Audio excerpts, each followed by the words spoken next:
Hey everybody, it's me and I'm here with an overview of next month's Great Artist Lesson, our first Great Artist Lesson of the year. And for our 3rd through 5th graders, they are going to be concentrating on learning about famous artists. And one of the very first artists that they're going to learn about is probably one of the most famous artists. He was around 500 years ago, but he's still going strong with what he has given to the art world. Not because he was just an artist, but he was also an inventor and a planner, and he worked for the military and ultimately a scientist as well.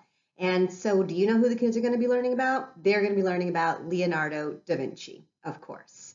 So, what I'm going to do is I'm going to go over the lesson and use the slides and kind of emulate and show you how I might talk to those slides, and then give you an overview of the project itself.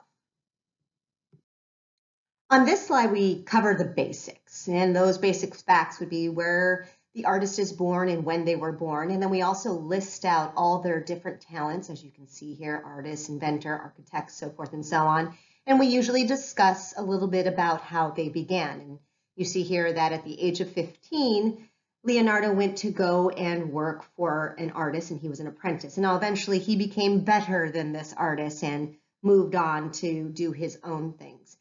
Interesting little fact that kind of relates to some of the things that they might learn in class about history is that Leonardo grew up in the Renaissance period. And knowing what a Renaissance period is, it is a burst of creativity in the arts. So this is something that might tap into some information that they may have heard before.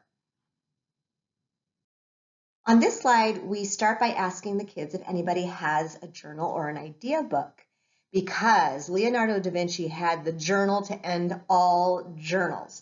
He had a tremendous desire to learn, and he jotted everything down. He kept notebooks of all of his ideas. And this is just a sampling of the different ideas that he had, his inventions and architecture, engineering, anything he could think of, he jotted it down.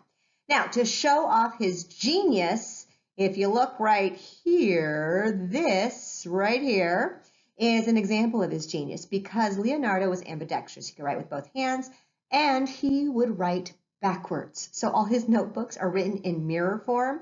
So a lot of his drawings, a lot of his theories, all you had to decipher them by looking at the page in a mirror or being able to read backwards. He was such a show-off, right? Now, these books, it was about 5,000 pages of genius, such a busy mind that he had.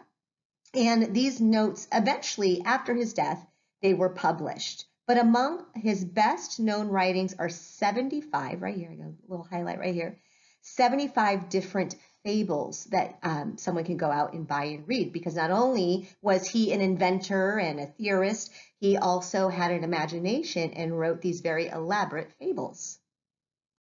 Here we begin by asking the kids a question. Are science and art as different as night and day, or are they the same, and how? And the answer is science does equal art. They are the same. They are our human attempt to understand and describe the world around us. Think about it. And a scientist wants to understand how and why something occurs or works, and an artist is trying to describe why or how something works. And so they're kind of hand in hand. And maybe for Leonardo, his ability as a scientist grew out of his success as an artist. Being an artist, it forced him to study things. He was really, all of his books were all surrounded by study. So he would study anatomy and proportion. He would study light and chemistry, and he would study animals. And all of those things that he studied are directly related to his art. Now, later on, this whole concept of art and science and the ability to study are going to relate back to the art project that they're going to do, because they're going to be studying something in order to turn it into art. Here we talk about how art breeds creativity. And they say that creativity is the mother of innovation, right? It allows you to see possibilities. It allows you to create things over any obstacle, and you're only limited by your imagination. And one of the things about Leonardo da Vinci is that he imagined things that inspired invention years later, years after his death. And this is kind of a cool slide. It's got some cool factor in it because these are replicas or models of the things that Leonardo invented in his mind and then later on became inventions in the real world. So we asked the kids to guess what these inventions are that they see now in modern day society. And in the notes there are notes as to when these things were actually invented and the answer key to all of these inventions. So it's kind of a fun little activity to get the kids involved, to get their imagination going, and to see if they can look at these inventions and think the way Leonardo did. Now, while Leonardo da Vinci had a multitude of other abilities, he is most often referred to as an artist. And the reality of it is he did not paint very many paintings in his lifetime, but they are all considered masterpieces. And they are some of the most copied art of all time. And as we see here on the slide, here is a very famous painting that people have reinvented over the years. And we just asked the class to name what this painting is. Most likely they're going to know because it is that famous. And then we go on to have a little bit of a discussion about the Mona Lisa and the fact that he was intrigued with light and reflection and capturing shade and skin tones and textures. And he wanted to solve that problem. And a lot of his notebooks talked about how he wanted to solve that problem with his painting of the Mona Lisa. We go into how why it's such a famous painting and why it perplexes people. So it's a good one to kind of stop on because it is ultimately one of the most famous paintings. It is ultimately one of the most copied paintings. And a little fun fact that we have down here, because it always boggles their mind to think that art could cost this much, but I put a little fun fact in here about one of the most, actually it is the world's most expensive painting ever sold. And that is a little example of it right here for $450.3 million. Lastly, on this slide, we identify that Leonardo was considered beautiful. He was a very handsome man in his day, and he had considerable strength. He was known to be a very strong man physically. Now, with all of these great things about him, his strength, his beauty, his talents, his intelligence, he had one little defect, and we go and we talk about that here. I put a quote here from Pope Leo. Alas, this man will never get anything done because he is already thinking of the end even before it begins. Leonardo was famous for not finishing something. So we ask the kids the question, and this is something that they can relate to. We ask them, was he a procrastinator or was he a bored genius? And they might see themselves in this answer. They might be able to reflect on this and go, oh my gosh, that's me, and maybe I'm a genius, or maybe I'm an artist. But we asked them to identify, why was he procrastinating? What was it that caused him to procrastinate? And then we end this discussion by talking about how Leonardo reflected on his own life, a little bit with sadness, because he felt that in the end he accomplished nothing. There was a quote that said, "I have wasted my hours." This man, who is considered a great artist, a genius, who has contributed to the art world and the science world, he said that he had a life of wasted hours. Could you believe that? Now, before we move on to the project, we have a little transition that we do, and we talk about how Leonardo analyzed everything that he did, because this is directly going to relate, the lesson is directly going to relate to the artwork that they're going to be doing.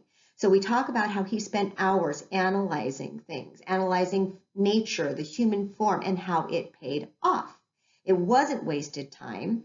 And how many artists did self-portraits. And that was a lot of self-reflection and a lot of analyzing of your own face.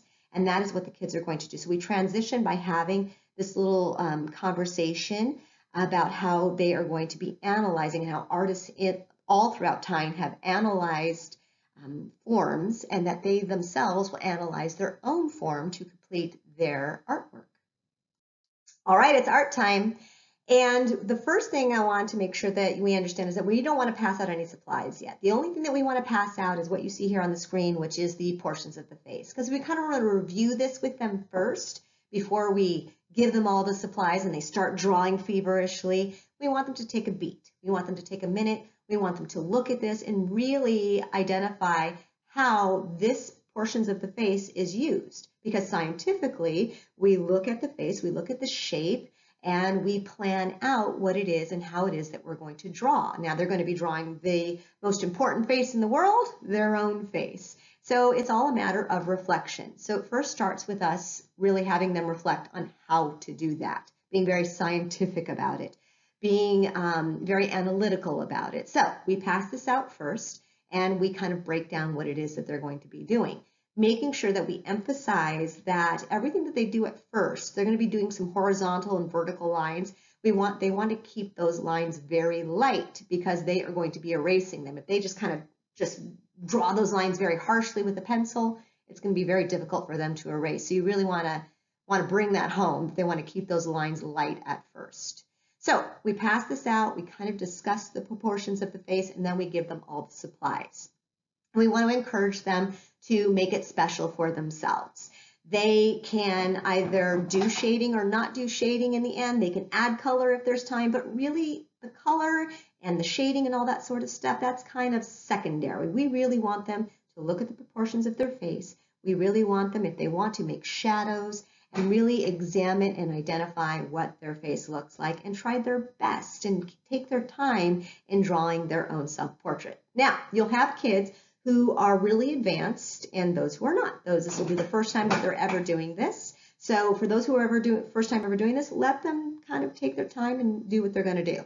Now, those who want to take it to the next level and they need a little more assistance, we have some handouts that they can review. Things like, how do I draw a nose? Or how do I draw eyes? So these are some artist sheets that they can look at that help them identify the skills to take it to that next level. That is pretty much it for our project this year. Or project this month, I should say. So if you have any questions or you want me to clarify something, by all means, you have my information.